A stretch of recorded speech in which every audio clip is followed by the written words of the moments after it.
All right. Well, we have a couple people in here now, so I might as well get going. The reason I wanted to do a live this week is normally my videos come out on Tuesdays at 1 o'clock Mountain Time. If you haven't been aware of when they're released, that's when I do it every week. This week, I'm not going to be around. I'm actually helping my daughter move, so we are not even in Montana right now. So I wanted to do a live video, so I had something come out this week. So figured I'd just do a Q&A, answer any questions that people may have or have had for a while. And the first couple things I want to go over, I had posted it on the community page on the YouTube channel. I think you guys all get notified when I post anything on there, but there's a local contest going on that I was nominated for, and I would appreciate your vote. It would be great if everyone on our channel voted for me. That would be a pretty good turnout. And I put the link for that down below in the notes. So again, I would really appreciate if you guys would do that. And the other thing too is a couple weeks ago, I started a Facebook group, and some people got nervous that I was going to quit doing YouTube and move over to Facebook, but that was not the case at all. I just did the Facebook group so we could, if somebody wanted to communicate more regularly than the once a week that I put videos out, they could do it from that group. So the Facebook group is called Living in Montana. It's the same title as this YouTube channel. And I also put the link for that down in the notes as well. So if you have not joined that group, please do. And you can get a hold of us on a daily basis there. Because like I said, I put out the YouTube videos once a week. The other thing too is if you are looking for a place up here in Montana, a lot of people have already done this, but you can email me or email us at montanaliferealty@gmail.com, and I will set you up on our MLS site. And that site is great because it's updated in real time, unlike the Zillows and the national sites of the world. I realize they have great websites and they're easy to use, and that's great, but a lot of times they don't update the site quickly enough. And in this market, if you are looking for a place, you need to be on top of it, and our MLS site updates in real time. So if you want a link to that, just email me again at montanaliferealty@gmail.com, and I will hook you up on that. And so anyway, let's see if we got any questions so far. There's someone here from Japan. Hello, Great Falls, Pennsylvania. I actually went to school at Penn State, so thanks for checking in from there. Someone from Vegas. Not real thrilled with your hockey team. I'm from Minnesota, so I was not cheering for them the other night. Should I worry about any xenophobia moving from California? You know what? Everyone in every state complains about Californians. I think if you move up to Montana or anywhere and you just don't push, oh, this is how we did it here and you should change, and you'll be just fine. So I wouldn't be too concerned about that. Let's see. I hear there are reports of Bigfoot. Yeah, I've heard reports too. I've never seen any, but who knows? Anyway, so let's see. I'm from California and I want to get out of here badly. So do most others. Anyway, again, if you're moving up to Montana, you're probably leaving the things that people in Montana hate. So I don't know why that would be an issue. Thank you very much for that, Kirk. Loaded question. So I want to leave Pennsylvania and head to Montana, but don't want to be around Californians. Well, you know what? They are again, I've met some great people from California. They're not all bad. It's kind of funny how they just take the brunt of everything. I mean, obviously they have issues in their state, but if you think about it, the people that are leaving there are, they agree with, Montana people, or however you want to say it, and they want to get out of, the things that Montana people hate. So, how bad can it be? What else? I also wanted to talk about, back to our MLS site versus Zillow. What you guys may not know is Zillow is now a brokerage. It is not just the website. I did a video a long time ago on, I broke down Zillow and how that site works, and it used to be that they didn't have to follow the rules of a brokerage because they were just a website.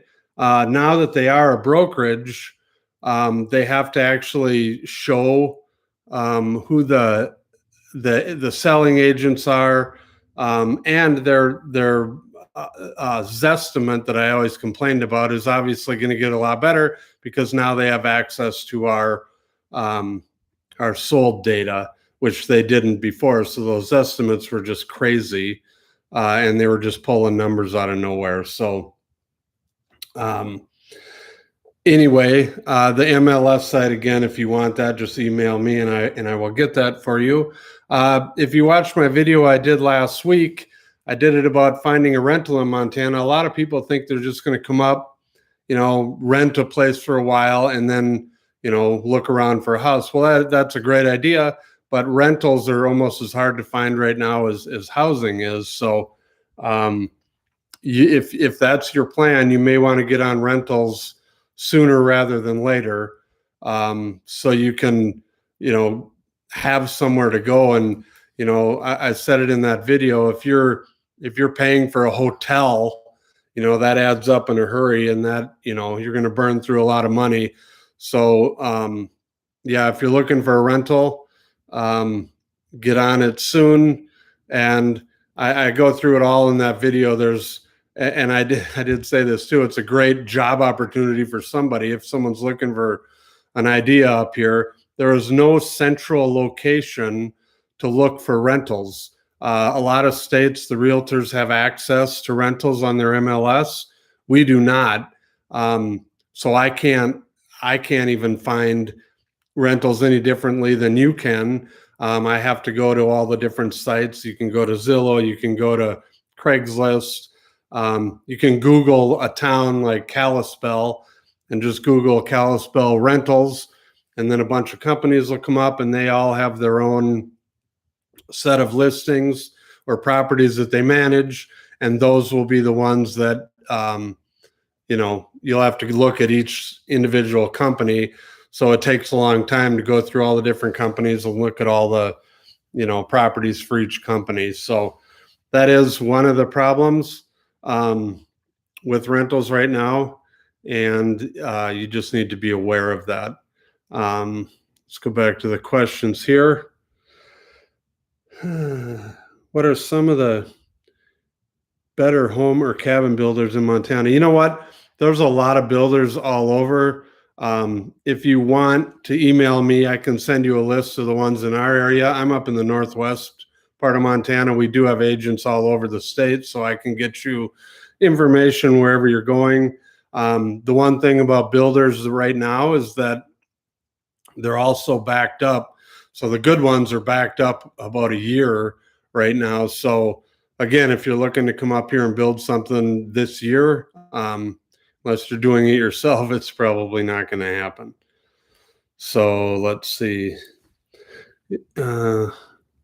Bozeman. Is Montana gun law really as free as everyone says it is? You can get a concealed weapons license if your gun is not concealed. If you're carrying it in the open, you can do that. You can't bring it into federal buildings or schools or obviously things like that. But you'll see people walking around with guns on their hips around here, and you'll see guns in the back of pickup trucks on the rack. And I heard a story a long time ago, when Dan Quayle was the vice president. He came up to play golf at Eagle Bend in Big Fork. And of course, the Secret Service show up a couple days before, and they'd check out the area he's going to be, and they'd just look and see who's around, who the people are that are around, and they saw all these guys riding around with guns in the back of their pickup, and I guess they had a hard time deciding how to plan everything with all these people driving around with guns in their car. But kind of a funny story. Let's see. How is the area around Marion? Is it vacant land in that area? Is there vacant land? Yeah, there is land available in Marion. It like everything else is growing now. There's a couple of little subdivisions in the town. I sold a lot to some people last year up there. So it's a nice little town, very small, not a lot there. In the town itself, there's a little bar, restaurant there. There's a gas station and convenience store. And there are lots available currently around Marion. And if you get further out, if you go further to I guess it'd be west of Marion, you start getting out into there's not a lot out there. There's not a lot of internet out there. The cell service kind of goes away out that way. It's 100 miles from Kalispell to Libby. And in between Kalispell and Libby, there's really not a lot. Especially once you get past Marion, you're about 70 miles of basically wilderness. There's a little place called Happy's Inn, which again is a couple bars and restaurants there, and a gas station, and some campgrounds around the lakes. I mean, it's beautiful country out there, but just not a lot out there. So let's look around some more. From PA, is it better to buy land than build, or buy a home with a few acres? Like I said, it's if you buy land, the good part, if you buy land and build a house, is you're going to get exactly what you want. You can take a look, take your time, find a nice piece of property. Obviously, you're going to need time to find a builder and to get scheduled with that builder. But when it's all done, it may be a year and a half, but you're going to have exactly what you want.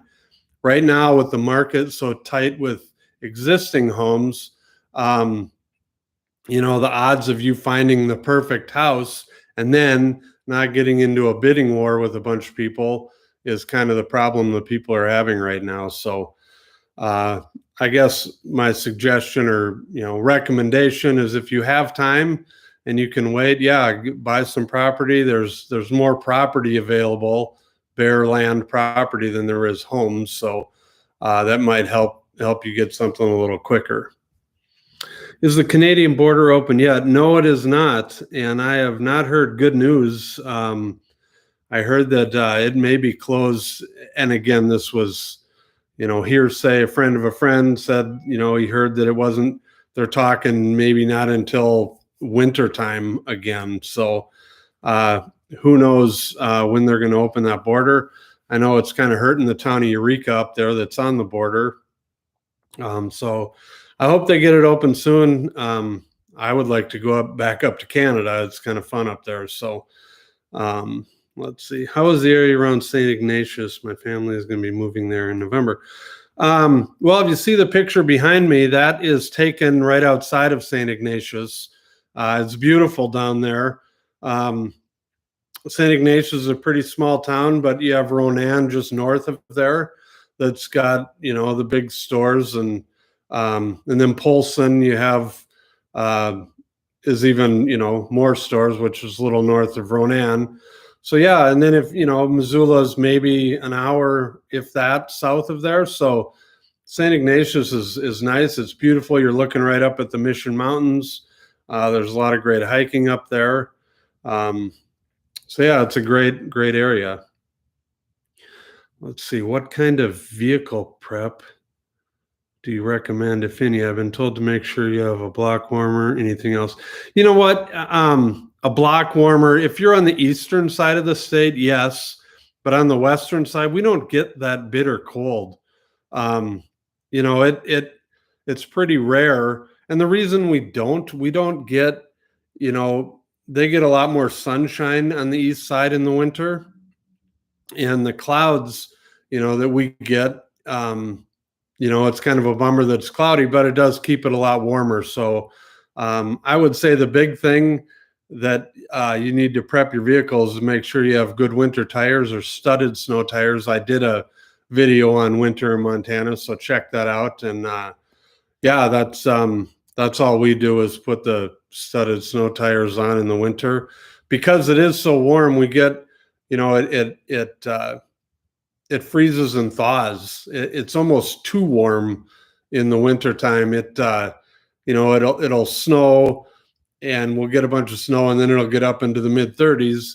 And then during the daytime, it warms up where it kind of gets wet and everything melts. And then the next morning, after a night of, you know, getting colder, it gets down into the teens at night. Then the roads just get pretty icy and black ice in the morning. So studded snow tires are huge, and something you really need to look into if you're coming up here. How popular is hunting in Montana, and can you hunt with a bow? Yes, there is bow hunting season. It actually opens before rifle season up here.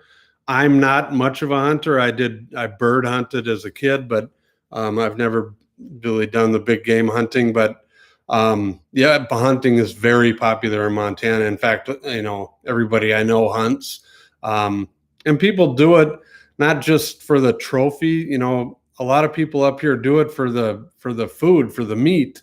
And, you know, they'll hunt elk, or they'll get an elk, they'll get a deer, and then they have meat for the whole winter and, you know, half the summer. So, you know, I know a lot of people are against hunting, but, you know, people actually do it up here for the right reason.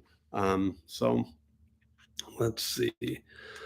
Is the VA home loan a good option for a first-time home buyer? Is it a good option for buying a home in Montana? You know what? VA loans are great loans. They're low interest rate. They, you know, have a low, what's the word I'm looking for? A down payment needed. So VA loans are great loans. The only problem, especially in this market that's so competitive, is that the VA appraisers are pretty tough, and the house has to be in great shape to get approved by VA, and people know that, unfortunately, and I hate that, because veterans should get these benefits, and again, it is a good loan, but like I said, in this market, you know, with the appraiser, with the VA appraiser being so tough, the house has to be in really good shape. So if it's any kind of fixer upper, you know, and say there's flooring missing in a room, or the roof needs to be replaced, with a VA loan, unless that's fixed before closing, they're not going to approve it, and it's not going to close. So, you know, in this market, sellers don't have to, you know, they're kind of in the driver's seat because there's so many people trying to buy. They don't have to agree to do much of anything if they don't want to. And that's the only bad thing about VA loans right now, is that the appraisers make it hard to have a house be approved. Let's see. If I buy 50 acres, can I live in an RV full time? That will depend on the covenants for that particular piece of property. Every piece of property in Montana is going to have different rules. It may have different county rules. It may have different, subdivision rules. So you just need to check into that before you buy any property, whether that would be allowed or not. All right, Albatross, thank you for your donation. Should I avoid HOAs at all costs? it depends on the HOA. I know what you're saying. When you're looking at a piece of property, and even if there's a house on it, if I'm your agent, whoever your agent is, they'll pull up the covenants and the HOA bylaws and all the HOA rules. And so before you pull the trigger on buying that piece of property or, the lot, you can go over everything you're going to have to abide by for the HOA. And, then it's totally up to you. I did a little bit about this in that video that went viral. Everybody wants to come up here because they don't want any laws. They don't want rules. They don't want HOAs. But, the problem with that, it sounds great on paper, but if you buy your 50 acres, let's say, or 10 acres, whatever, and there's no covenants, you're far enough out where there's no county rules or whatever, you can't control what the neighbor does. He may want to put in a pig farm. He may want to, collect junk cars on the property. And so it's the pros and cons of the total freedom and the no laws, or, putting up with an HOA and having some rules. So HOAs aren't always bad. They'll ideally they'll keep the value of the property up by enforcing laws and not, allowing people to do whatever they want on the property. So that's my answer there. Let's go back up. How hot does Montana get in the summer? How cold in the winter? Again, Montana is such a big state, but basically you can cut it in half and go east and west. And just for, this description's sake, we're just going to cut it right down the middle. The east side of the state gets very cold in the winter. It's kind of like, it has the same weather as North Dakota and Minnesota. It gets the bitter cold coming down from Canada. Whereas the west side, we kind of get the Seattle flow. It's cloudier, but it stays a lot warmer in the winter. I was just saying that a minute ago. It's almost too warm. It's always about mid to upper 20s during the day. And then sometimes it'll even get up into the mid to upper 30s. And it kind of melts off and gets a little sloppy with the snow. But and then in the summertime on the west side, occasionally it'll get in the 90s, sometimes 100, but it's pretty rare. I'd have to say that there is not a more perfect climate than from about July 4th until the middle of September in western Montana. I mean, it's about 82 during the day. Every day it's sunny every day. There's no humidity. There's no bugs. It's unbelievable. And that's where everybody comes to visit at that time and thinks it's like that year round. It is not. But the climate is great from July to September on the west side. On the east side, it does get a little warmer and it does get a little more humid the further east you go, past Billings and all that. You'll kind of get the Midwest, that humid. You'll get the big thunderstorms. Sometimes you get tornadoes. We don't get those on the west side. So I hope that answers the weather question. Let's see. Do people own built-in pools? Some people do. It's kind of I had a house listed a couple years ago that had a pool, and I thought it was a big benefit, but nobody wanted to buy the house because of that pool. And again, I think it's because you have such a short window of using it. Like I just said, from July to September. Other than that, it's it's not great pool weather. And, then you're looking at the costs of maintaining it and cleaning it and all of that. So we don't see a lot of built-in pools around Montana. Let's see. Best 3 towns to consider for schooling, kindergarten through high school. we in our part of the state, they've done a lot of work in the last 10 years on building new schools. Kalispell has a brand new high school called Glacier High. Whitefish just built a new high school. Big Fork, I think they redid theirs. So, there's, I would get online and just do your research for what exactly you're looking for in the different specialties. And then figure out what town or where in Montana you want to live. But the schools are pretty good around here. We had our daughter went all the way through in Whitefish, and we had a great experience. And like I said, I'm down here now helping her move. So she made it into college and is doing well.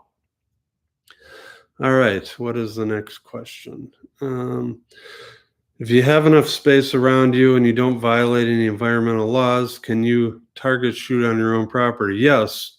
Yep. People shoot on their own property all the time. Again, it depends on if there's covenants or how close you are to other people. But if you have a big piece of land, people shoot on that all the time. Where's the nearest big city? This is Randy. Where's the nearest big city culture restaurants? Well, from the western side, you have Spokane, that's 4 hours to the west. I don't know if you're talking about big cities in Montana or just big cities in general. We go up when the border's open. We go up to Calgary quite a bit. I like hockey. I played hockey. I reffed hockey. So we go up to Calgary quite a bit to watch Calgary Flames games. It's only 4 hours away. So that's probably the biggest city that's close to us. Once you get down around Billings and Bozeman, I guess Denver would be the biggest city close there, but that's still quite a ways away. Or Salt Lake is down on that end of the world too, on that part of Montana. So let's see. Does your governor flip Biden the bird every chance he gets? Well, yeah, that governor we have now is kind of a piece of work. He's the body slam governor. If you haven't heard about that, just Google that, and it's kind of a funny story before he became governor. But the thing, again, I said this in the last live video I did. I'm thinking about doing a video on the politics and the government of Montana. I'm just trying to figure out how to do it without everyone flipping out and freaking out, and trying to do it in a way that, it's just informational and not trying to be cause problems. But because our legislature only meets once every 2 years, we've had Democratic governors, and when we did, people were say, "Oh, I don't like Montana because I don't want to be with a Democratic governor." Well, the thing about our Democrats up here aren't like the ones you see on TV, and the state government here, because they only meet once every 2 years, the governor really doesn't do a whole lot. They just finished meeting. They meet for 4 months and then they're done, and then nothing happens. So you could argue that, that's a good thing, because, they're not making new rules every week. And you could argue that they should meet, more often, because when something needs to be done, they have to wait 2 years for anything to happen. So, that's my 2 cents on the government here in Montana. Let's see. Are there any active incentives to moving and occupying bare land anywhere in the state? You know what? Not that I'm aware of. I don't. You'd have to Google that. I don't know exactly what you're asking there. So let's see. I see a lot of ranches for sale online with many deeded acres and the additional lease acres included. How do the lease acres work? I'm not the expert on that, but what I know is that, you buy this property and they're paying, they're either being paid by someone to lease the ground for cattle, let's say, or they're paying the government to use the land that's part of this ranch. So again, I can get more information about that, but I don't do a lot of ranch sales. So I'm sorry, I don't have a better answer for that one. Where can you get your best value on acreage? Probably on the east side of the state. You know, it's cheaper over there. It's more desolate, I guess. That's not where everybody wants to be. So land is definitely cheaper over there. So if you're looking for bigger acreage, that would be where I would say you can get your best deal or your best prices. So, did little castex in the border closing between Montana and Canada? Again, I talked about the border earlier. It's still closed. I heard that it's going to be a while again before it opens. I heard Canada's kind of locked down again. So yeah, I don't know when they're going to open that border. Again, I hope they open it soon because I want to go up to Canada. It's a lot of fun up in Calgary, but we'll see. Hopefully soon. But like I said, I heard rumors that it's going to be a while. Let's see. I think people do not want Californians to come to Montana and make it California. That is correct. They don't want people to come from anywhere and change it. So that is one of the things you will definitely hear around here. Let's see. In Kentucky, the legislature used to meet every 60 days or 60 days every 2 years, but many citizens would prefer the legislature would meet for 2 days every, yeah, 2 days every 6 years. That's a good one. Yeah, I think Montana is one of only 4 states where the Congress only meets every 2 years, 4 or 5. There's not many that do that. So yeah, like I said, I kind of like it. But a good story about that I saw being in the real estate business. So about 10 years ago now, maybe 11, the legislature met and they made all these rules about marijuana. And this was before marijuana was as accepted as it is now. And they passed these rules and basically legalized it without meaning to legalize it. They made it really easy to get or to get a card. You know, it's like you go pay somebody $10 and say you have headaches, and then they would give you a marijuana card, and then you could go to these dispensaries that popped up everywhere and show them your card and buy marijuana. And so they realized that they made a mistake and made it too easy. So 2 years later, the minute they got back in session, they totally shut it down, and all these dispensaries, they had bought up all this real estate around, you know, the outside of towns and bought all these houses and turned them into dispensaries. And the minute the legislature got back, they shut all that down. So they realized their mistake, and yeah, they went from one extreme to the other. And that was a good example of what happens when they only meet for, you know, once every 2 years. So let's see.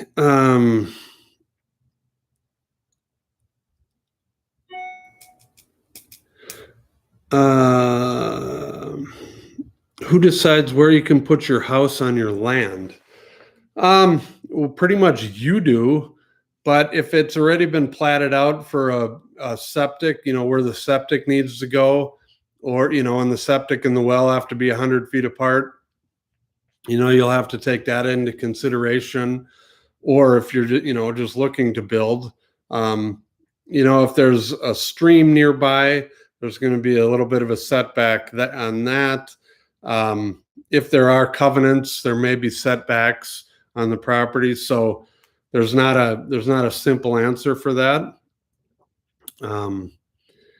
So yeah, that is my answer to that. Let's see. Many California people clearly watch Yellowstone and now want to move. Yeah, Yellowstone, that show definitely, you know, did a did a it showed the scenery that they do in that show is awesome, and you know I can see why everybody wants to move to Montana after watching that show. So the people that are blaming me for everyone moving to Montana, I think they should be looking to bigger media outlets like the Yellowstone show, because it's not me. Let's see. Your thoughts on the small towns on the Eastern Front, Choteau, Conrad, and Shelby. It's pretty over there. We were just down in Choteau. I did a video on the geese, on the goose migration, the snow geese. We went to Choteau and spent the night there and went out to Freeze Out Lake, and kind of a cool video if you haven't watched that. It's amazing the amount of birds that go through there. And it's a neat little town. I grew up in a small town like that, so it kind of reminded me of where I grew up. And so yeah, Choteau, Conrad. Shelby's a little bit bigger because it's right on the interstate, and it's kind of the first main town you come into on the interstate if you're coming from Canada. So there's a lot of service businesses there. But yeah, I mean, the prices are definitely cheaper over there. Again, because of the weather, I think, and just lack of people and lack of services, the big stores and all of that. So yeah, I don't have a problem with those towns. I kind of like them, actually. They're not as crowded. And you'd still have great views of the mountains. Once you get a little further east of Shelby, you're kind of getting to the point where you can't see the mountains anymore. But Choteau, you're definitely looking right up at the Front Range. Conrad, same thing. Shelby, again, you can see the mountains, but they're starting to get a ways out there. So, well, by the way, Missoula is more blue than a lot of California. Yeah. Yes, Missoula definitely is one of the liberal towns of Montana. So you got Missoula, Bozeman, Butte. Those are kind of the blue counties every year or every time there's an election. So let's see. Are there any large research hospitals or clinics in the state? I don't. There's a university in Missoula, but I don't know if that's a university hospital. I know there's a research facility in Hamilton, but it's not really a hospital. So yeah, I don't think we have. Maybe Billings, but I know that like the one in Kalispell is a big, nice hospital, but I don't think it's a big research hospital like you're talking about on that question. Let's see. Can you advise on conservative towns on the western side with the best schools? Top 3. Again, if you stay out of Missoula, that's kind of the liberal. If you're looking conservative, liberal, Missoula is kind of the liberal part there. So if you go down to the Bitterroot Valley, that's pretty conservative. So then you got Hamilton down there. And then if you get up in the Flathead Valley, Kalispell and Columbia Falls and Big Fork and, Whitefish is on the liberal side in the valley, but it's nothing like Missoula. So I guess if you're trying to avoid, a liberal town, stay out of Missoula. Because like every college town, it seems like, a big college is in town and the town seems to be liberal. So you got Missoula and Bozeman have the big colleges in Montana, and those are the 2 big liberal towns. So let's see. If you're into shopping malls, there are none. That's not totally true, but if you're into big shopping malls, yeah, we don't have anything big. There's pretty big mall in Missoula. Up in Kalispell, there's not really, there's an old mall, but it's kind of dying out now. It's more of the strip malls with the individual stores. Let's see. How would you rate Wyoming versus Montana living? Snow situation, a huge difference. I never lived in Wyoming, but I've been through it. And Wyoming, most of the state is pretty wide open and windy. You have the Jackson Hole area that gets a ton of snow, but I think it's still pretty windy there as well. And the snow in Montana, basically, the further north you go, the more you get. In the Flathead Valley, for example, Whitefish gets the most snow. The ski resorts up there, and then as you get closer to Flathead Lake, it gets to be a little less. So, how are the grizzly bear and mountain lion populations in Montana? Well, they are growing. When I first got to Montana 20 years ago, there were hardly any bears, and they've been protecting them, and they've definitely been increasing, and we're seeing more run-ins with people. So they're, again, kind of another politically charged thing. They're even moving east of the mountains, kind of out in the prairies, and kind of bothering people's cattle and ranchers, and they obviously don't like them killing their animals. Mountain lions, there's definitely a lot of mountain lions around here in the mountains. We don't see a whole lot of trouble with them, but you'll hear occasionally of a mountain lion killing somebody's dog or animals or whatever they're going after. So they are definitely around, so you do need to be aware of them. Let's see. Any condos or townhouses? Let's see, John, I don't know where you're asking. There are condos and townhouses that come available. Not sure where you're looking, but like I said earlier, if you want to get on our MLS site, you can send me an email and I'll hook you up, and you can see everything that I can see, and it's updated in real time, and it's a great way to look for places that are available. How is Billings? Billings is nice. It's the biggest town in Montana. It's more out in the prairie a little bit. There's some rim rocks around it. It's kind of pretty in the Old West kind of looking way. It's you don't have the big mountains out there, more of the rocky outcroppings. And, Billings is a big city. There's some oil refineries there, and they have a lot of the big stores, the Costco's and everything. I don't have a problem with Billings. I don't get there too much. It's about 8.5 hours from where I'm at. Kind of tells you a little bit about how big Montana is, but not a bad place. So let's see. So Bitterroot Valley, Kalispell, Hamilton, Columbia Falls, they're the most conservative with the best schools. Yeah.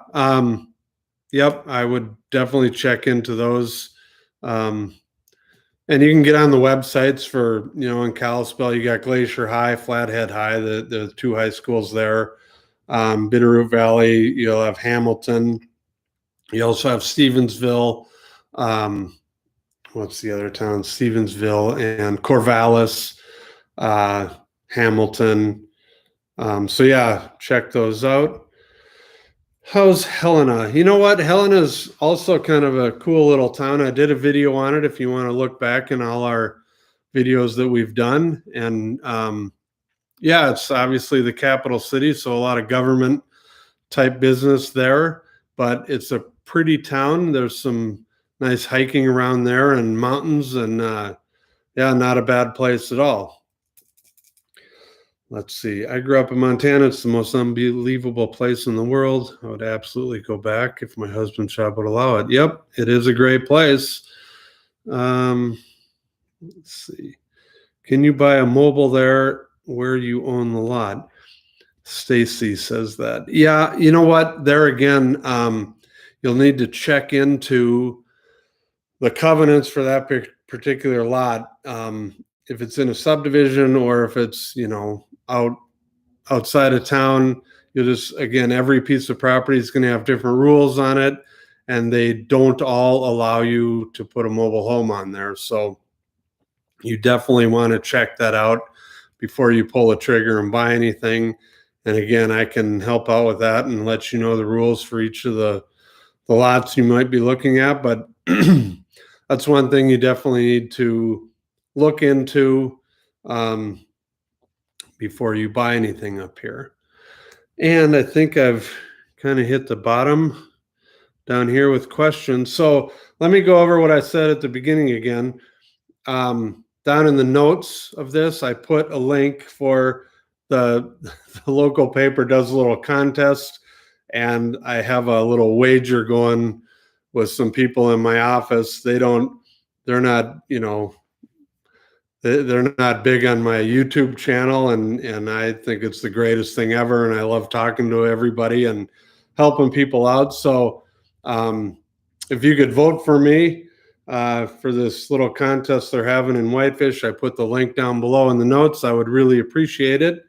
And also, I started a Facebook group a couple weeks ago for this channel. Again, I'm not leaving YouTube to go to Facebook. I just did the Facebook group so people can get a hold of me more on a daily basis, since I don't do the videos. I do the videos once a week. So, and again, speaking of that, I do videos every Tuesday at 1 o'clock. This week I'm down helping my daughter move, so I will not be able to put one out on Tuesday. That's why I'm doing this live. I think I'm going to start doing lives more often. I kind of like them. I like the question and answers. So if you guys have any ideas or any topics you'd like me to cover in the future on a live video, I'd be happy to do it. And again, thank you for all the questions. Thank you for the donations, everybody.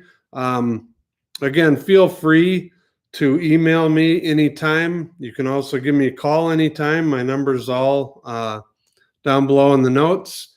And yeah, with that, we're almost at an hour. So thanks everybody for tuning in. And again, if you have any other questions, email me anytime. Get on our Facebook group. You can ask me questions there. And hope everyone has a great Memorial Day weekend. And we'll see you guys on the next live stream. Thanks for tuning in.